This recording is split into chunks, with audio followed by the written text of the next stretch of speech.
Our story begins in December 2021 at the Gashimo Memorial. The cross table here you can see is from that event. Vishy Anand finished last. It was a rapid and blitz event, and after 5 months, Vishy Anand was back in action now at the Superbet Rapid and Blitz in Poland. But you can just imagine that in a field which had Caruana, Rapport, Mamedyarov, Mamedov, Navara, Vugar, Asadli, Karyakin, the 5-time world champion had finished at the bottom of the table. And now coming into this massive event where there are world-class players like Wesley Richard Rapport, Fabiano Caruana, Levon Aronian, Jan Sistov Duda, it's already quite a lot of pressure on him. But what Vishy did was something truly unbelievable. At the end of day one, he won all three of his games. As you can see here, he is at the lead with 6 out of 6. He's won all his three games. Caruana and Levon Aronian and Duda are on 4 points below him. And we are going to look at all of his three games because they were of excellent quality. In fact, in no games was Anand worse. And I'm going to ask you 11 critical moments where you have to guess what Vishy Anand played, and let's see if you are able to guess those moves. So shall we get rolling? Let's first bring on the game of Anand with his long time second Radoslav Wojtaszek. You can see a nice smile on their faces. So let's go. So Vishy Anand in this game had the white pieces against Wojtaszek and opened the game with 1 e4. Wojtaszek responded with e5, knight to f3, knight c6, bishop b5. We had the Ruy Lopez on the board, bishop a4, knight f6, castles, bishop e7, the closed Ruy Lopez. And here the main move, as we know, is rook e1, but Vishy went d3, which is also a very popular line. b5, bishop b3, d6, a3, so that after d6 the e5 pawn is protected. The threat is to take this bishop out, so we just make a small space for it. It seems that the way in which white is playing is very basic and would not give him an advantage, but this is a very typical way of playing. Here the main moves are bishop g4, knight a5, but Wojtaszek had come prepared and played rook to b8. Anand went bishop e3. This was his preparation. There was a game between Leko and Carlsen which went in a similar way. c5, knight d5. And here Wojtaszek played a new move in the game. He took on d5. Before, c4 had been played in few of the games. But I think Wojtaszek's improvement is pretty fine. Bishop b7. And here's your first moment to think, what should white play here? So the move that white should play in this position is b4. And if you thought about this move, congratulations, this is an excellent move. Wojtaszek correctly took on d5 first, because if you play knight to c6, then white can go c3. And look at this structure. This is a beautiful structure here for white, and black is a little passive. So bishop d5, ed5 was taken, and now knight went back to b7. So the knight is slightly uncomfortable there, but Vishy is like, okay, Wojtaszek is like, fine, later on I'll figure out what to do with my knight. My structure is pretty good. Now a good move, rook e1. If you took here on c5, then that solves the problem of the knight, and you cannot even win a pawn because of queen takes d5. So rook e1, f5, and now Anand took on c5. His point is that after knight c5, he wants to take, and now take with the knight. Queen takes d5, and now the knight is protected. This was the point of rook e1, and what's a good move here for white? c4.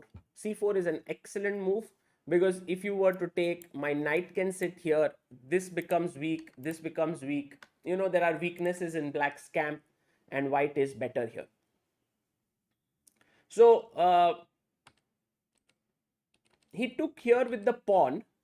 Anand took on e5 with the knight. Queen d5 happened. Bishop f4. Rook e8. And now came the move c4. Nice move. Wojtaszek played his queen to d4, attacking the bishop here. Knight came into c6, forking the bishop and the queen. Queen takes f4, check, king h8, and now came a nice move, rook a2. Anand wants to activate the rook this way. Rook e6 was also possible to get into the position, but I like rook a2 a lot. He went knight to d6, and now came the move rook a e2. Queen went back to g5. Here maybe queen d4 was possible, planning to go to f6, but I think Wojtaszek chose the other route, which was queen g5, but Anand instantly stopped it with rook e6. He said the queen cannot come here and save everything, and he's also putting pressure on d6. But Wojtaszek says it's no pressure, because if you take here, I will take here on e7. So here's your question: what should white play in this position? Second question in this, try to think, what should white play? So the beautiful move here, and I think if you found this, hats off to you. It's very difficult to find. And Anand did it in a rapid game, g3. So the point of it, I'm not going to reveal it, but you can understand, because my next question comes there. Wojtaszek said, what's happening? I'll just take it. Because again, if you take on d6, I'll take on e7. So what is the best move in this position? White to play. Well, if you mentioned the move h4, kudos to you and congratulations. This is the correct move. You remove the queen's attack on this knight, and then you pick this up. Just to show you a variation here, takes, and rook d6. White is way better. And here's the difference between h4, what I'm trying to say is the best move, and f4, which happened in the game, which also looks like winning. But the only difference here is that after, let's say, rook d8, takes, knight d5, you can't take, there is a back rank mate, d2, rook b1, g5, now the d5 knight is hanging, so knight e3, c4, king f2, c3, gf, and in this ensuing position, the knight on e3 is not stable, you see, and this gives black enough counterplay to hold the balance. While if you went h4 and you reach the same position, okay, everything is the same, I'm just making the same moves, then what happens is that now the king will come to c2, rook will come here, and you will pick this up, and rook e8, this knight is stable for at least a few moves, and white wins. So that was the key move point because of which h4 is a good move. But f4 was played by Anand, takes here, and now Wojtaszek had to find rook d8. That was the key move. He played c4, and now fourth point here, guys. What do you play? What do you play as Vishy Anand? Yeah, there are many ways to win. In fact, even king f2 should win here.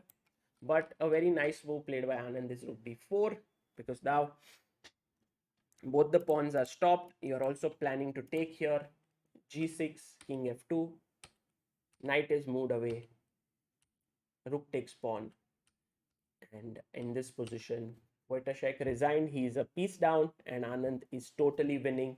So a very smooth victory by Vishy. And as he said, the first game was very important because with that win, he started to feel a lot more confident. In the second round, Vishy faced Wesley So. And this was another important game because Wesley is a world-class player and a very, very strong opponent. So let's have a look at that game because, uh, you know, uh, I think overall Wesley is one of the best players in the world right now. So to beat him, that is something. Okay, so Vishy had black pieces. You have 3 points in this game, or 4 points actually in this game. So let's get it cracking. Wesley plays d4, knight f6, c4, e6, knight c3. We have the Nimzo Indian on the board, e3, castles, bishop d3, d5, cd, ed, a3, bishop d6, queen c2. And this is a line which Wesley so likes to play. In fact, this is becoming quite popular. Wesley played it with Sam Savian. There was the game Rapport versus Vidit. There was Aronian versus Vidit. Also here, c6, knight e2, knight d7. Anand played everything very quickly. Rook e8, f3, and now actually the game Wesley So versus Savian now continued c5, but Anand played knight f8, and Anand said he had forgotten his preparation at this point. He was just playing natural moves. So here's my first question to you. Wesley played long castle. We'll come to it. But what if e4 was played in this position? How should black tackle this? Because this is what white wants. How should black tackle such a central break? So the right way is pawn takes, and now try to think if you have missed here what to do. Yes, it's a very important move, c5. Once you find this move, you realize that black is doing very well. You break the center, e5 becomes pointless because I take on d4. Now the e5 pawn is hanging. I take on c3 and g6. Black is better. So that's the reason why if you found this idea with taking on e4 followed by c5, full point to you. Fifth point that was. Now for the sixth point, Wesley long castles. What did Anand play here? Anand said in his interview that I just wanted to scare my opponent at this point, and that really helps in a rapid game. But actually his move is also one of the best in the position, and in fact maybe the best. b5. You see, when it's opposite side castling, you have to start opening up the position, and that is what Vishy wants to do with a5 b4. E4 was played, threatening e5, so there is no time for a5 because you will lose a piece. So Vishy goes b4, attacks the knight, takes, bishop takes, e5, and knight d7. And here, if you look carefully, the hero of this game is this knight on f8. It is beautifully positioned. It defends the knight, it defends the pawn on h7. And it is like that, person in your family who says, I will take care of the most important thing. You all go and do your work. Queen, you want to go. Bishop, you want to go. Rook, you can go there. I will take care of everything. It's like that. Knight a4, rook b8. Anand gives up the pawn here.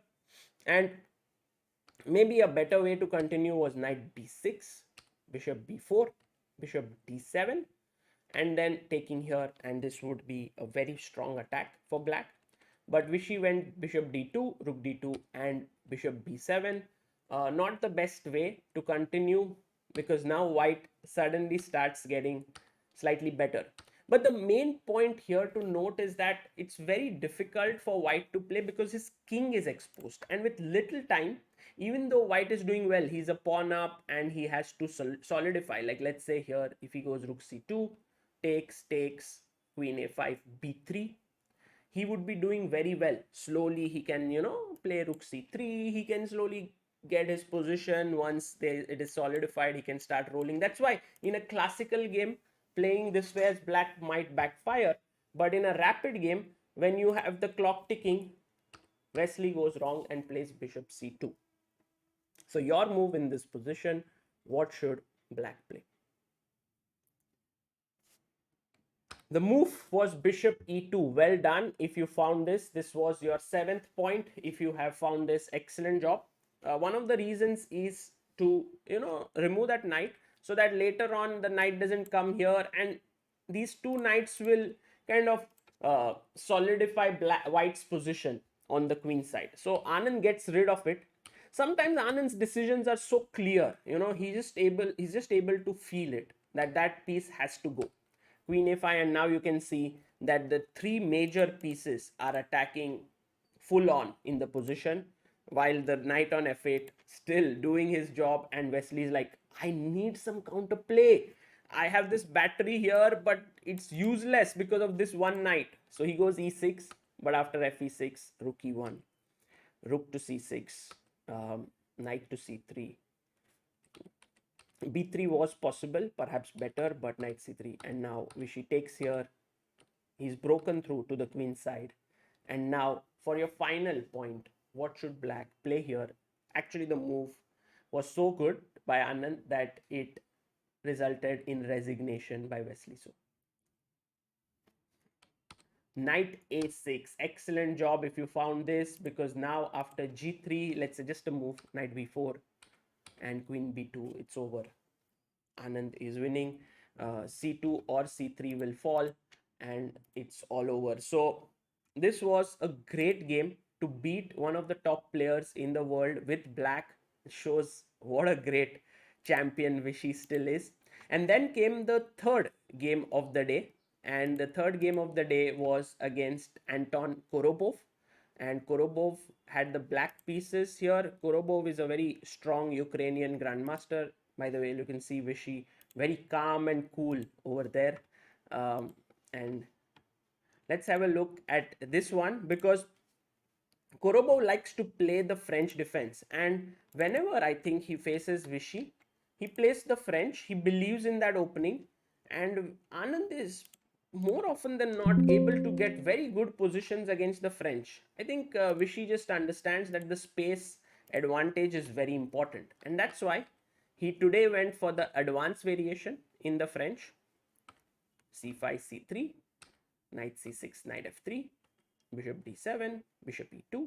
And now comes Korobov's specialty. Here, rook c8 is maybe the fifth most popular move. More popular way is knight g7. There is f6, many other ways to play, but castles. And now, of course, h6 is something that Korobov has played with Grishchuk before, and also with Shevchenko. So it's just his opening innovation. It doesn't change the position much. Vishy went bishop e3, queen b6, and now I think this is not for a point, but try to think what would you do here as white. Actually, it's a very important moment, and I like Vishy's solution. Many times when we play, we see that, oh, our b2 pawn is hanging, let me just save it with b3, but that is slow, and that is what black wants. But look at Anand, he takes on c5, very good move. Because if you were to take here, yes, your structure is bad, but you are ahead in development. And when you are ahead in development, you must open up the position like here.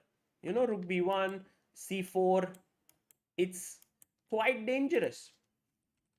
So bishop c5 was played, and now Anand took, queen takes, knight d2, knight g7, knight b3, queen b6, bishop d3, nice move, improving the position of the bishop, also stopping the knight from coming to f5 or g6, knight a5, he took, queen takes, and now your move, ninth point, what do you do?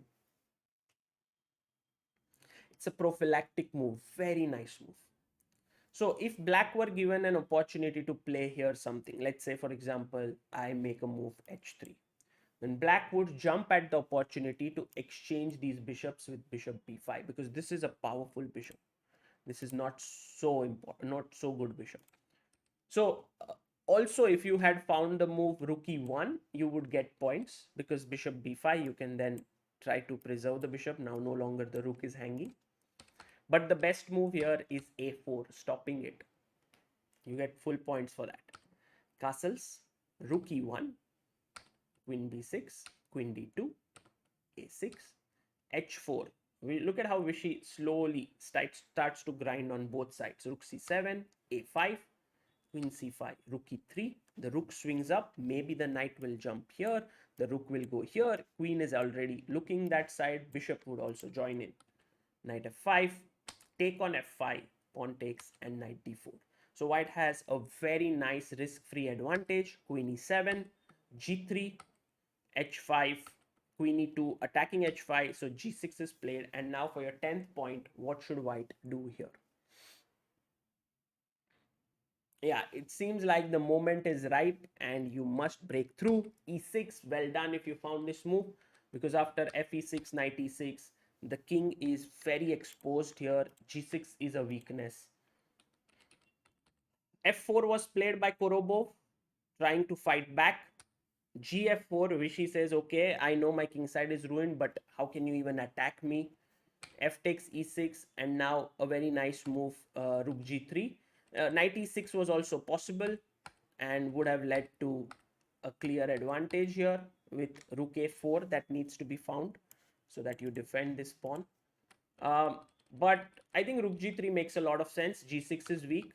He took here, and your final point for today, what should white play? The move here is, yes, you can take on g6. Of course, that's a possible move and it's decent. But the right move is queen e5.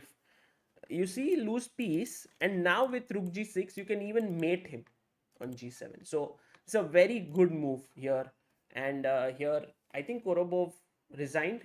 The next move that was rook c4, but I don't think he played it. He resigned here because now it's just losing completely the position. So a great day for Anand, and he is now in the lead in this tournament. As we just saw, he is on 6 out of 6. Vishy in his interview mentions a thing there. By the way, these are the standings that you can look at. He mentions a small thing where he says that he had worked with uh, Pragnananda, I mean, not Pragnananda, but these youngsters from Westbridge Anand Chess Academy. So it has Prag, Arjun, Nihal, and all of these players. So I think this entire setup, which is Vishy with these youngsters, is not only working for the youngsters, but also keeping Vishy young at heart.